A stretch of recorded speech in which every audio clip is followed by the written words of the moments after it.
You have to approach OCD from a point of view completely different from the conventional ones. From the viewpoint of psychological narrative analysis, OCD is a collection of symptoms revealed, not the causes. The same goes for other neuroses. You have to understand the causes of your OCD symptoms. If you just look at your symptoms and try to fix them, you will only succeed in curing them temporarily. However, the root causes that triggered those symptoms will still be with you. This is the reason why people experience a relapse of symptoms. To be completely free from your symptoms, you have to find the root causes and fix it. I think that this is one of the reasons why drug treatments and cognitive therapies can only be partially beneficial to OCD patients. Those treatments do relieve symptoms and, at times, attain full recovery. But the fact that the root causes that triggered those symptoms are still there does not change. Due to this, a relapse tends to occur in the form of old symptoms with immunity to previous treatments, or in the form of completely new symptoms. Thus, we must find the root causes, analyze the way they were created, and fix them. However, when you have severe symptoms that hinder your everyday life, you need to get other treatments, including drug treatments. Combining drug treatments and counseling therapies may be the best option for the patients with severe symptoms. It should be noted that such combination resulted in the highest clinical recovery rate. In this chapter, I want to explain the differences between OCD symptoms and the symptoms of other neuroses. You have to approach OCD from a point of view completely different from the conventional ones that you approach other neuroses. This is because the treatment of OCD symptoms is a prerequisite to the detection and elimination of the root causes of OCD. The vicious circle of OCD is that its symptoms become the part of its causes. You need to understand this.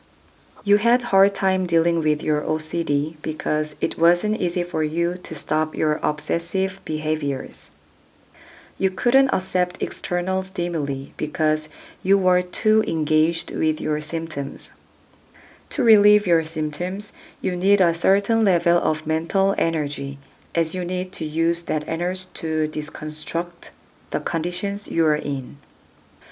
From the viewpoint of psychological narrative analysis, having OCD is like having a hole in a dam or a balloon containing your mental energy. You cannot do anything because your energy keeps seeping out. You cannot do anything because you are concentrating too much on your OCD. This is the reason why you must stop your energy from seeping out. This means that your OCD symptoms must be relieved as a first step for your recovery. In the case of other neuroses, when the root causes of a patient's problem is solved and his or her emotional turmoil is settled, you can observe his or her symptoms immediately improving. However, even if you solve the root causes of an OCD patient's problem, his or her symptoms linger on. This is the reason why you need to approach OCD slightly differently. You need to consider two things at the same time. You have to consider the treatments of OCD symptoms and the treatment of the causes of OCD separately.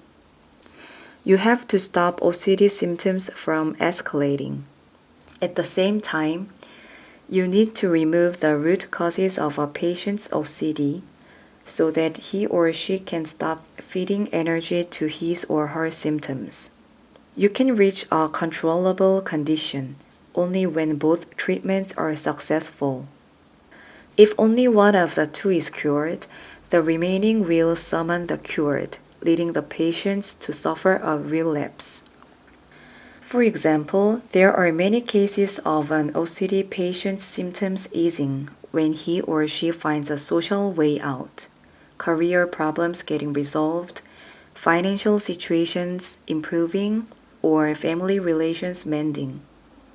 However, even though he or she may look better, when encountered with another problem, he or she tends to develop different symptoms. This is because the root causes of his or her OCD is still there. The symptoms may grow worse when he or she fails to get proper medication or the social way out he or she found disappears. On the contrary, even when the causes of a patient's OCD is temporarily solved through counseling, his or her symptoms tend to linger on and even grow worse little by little as time goes by. I'd like to compare this to the movement of a pendulum. Energy is required to start the movement of the pendulum. However, the pendulum keeps moving without additional energy input once the movement started. A car will still have inertia when its engine stops, but it will eventually stop moving due to resistance such as a friction. OCD is more like a pendulum than a car. OCD symptoms move like a pendulum. They will not immediately disappear right after the power source is removed. You need to put effort to stop them from moving at the same time. This means that only when the root causes of your OCD are removed and your OCD symptoms are relieved, you can reach a full recovery free from a relapse. Your understanding on your disorder is a prerequisite for your streamlined recovery. Structural understanding on your OCD is also required for the successful removal of the causes of your OCD. This is the only way you can find the real causes hidden behind. When you artificially remove OCD symptoms without solving the root causes, you may end up developing different symptoms. This is because the energy that has been creating your symptoms is still left inside of you. This kind of relapse tends to be the cause of a greater despair. In the next chapter, I will go through OCD symptoms one by one to help you to understand them better.